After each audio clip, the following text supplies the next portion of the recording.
I've got one for you guys from Relationship Advice from One Dragon 5474. The title is I, 43 female, my husband, 46 male. His affair partner, 19 female, is pregnant and doesn't know the baby's father. And I don't know where to begin with fixing this. I know this sounds like a typical cheating story. Y'all, the loop-de-loo that gets thrown in the middle of this, it will have you shocked. This is not your typical cheating scenario. It's fucked. But let's get into it. Throwaway account. All the names are fake to protect myself and my children's identities.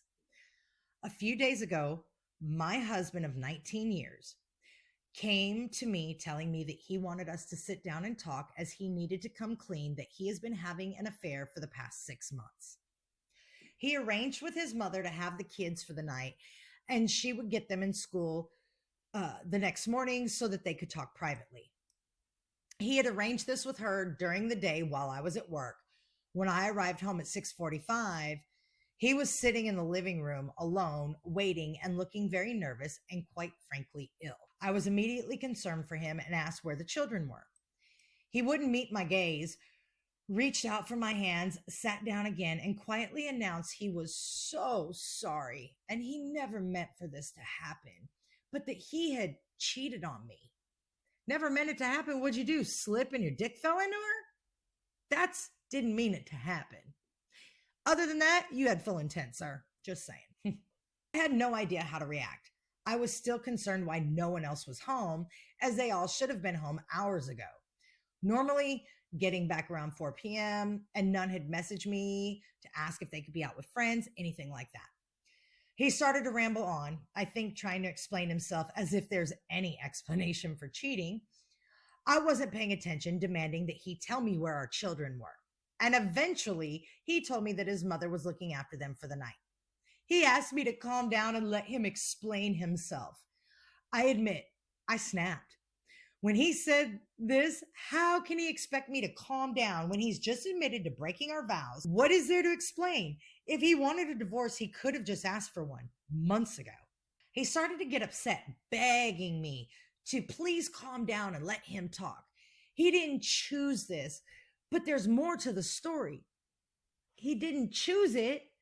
Well, then how did he end up cheating on you? It usually takes consent from two. Otherwise, it wouldn't be called cheating. It would have been called a sexual assault. So I'm going to go with bullshit. Let's see. He started to get upset, begging me to please calm down and let him talk. He didn't choose this, but there's more to the story.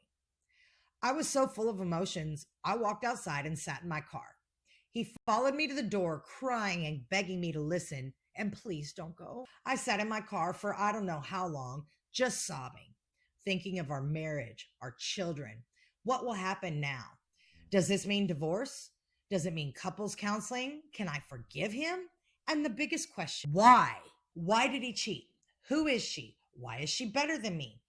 Why is this woman more important than the life we have built together over the last 22 years? After maybe an hour of spiraling and crying, I was ready to hear him out and ask my questions.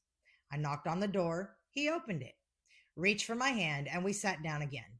He tried to lead me upstairs to our bedroom. I said, absolutely not.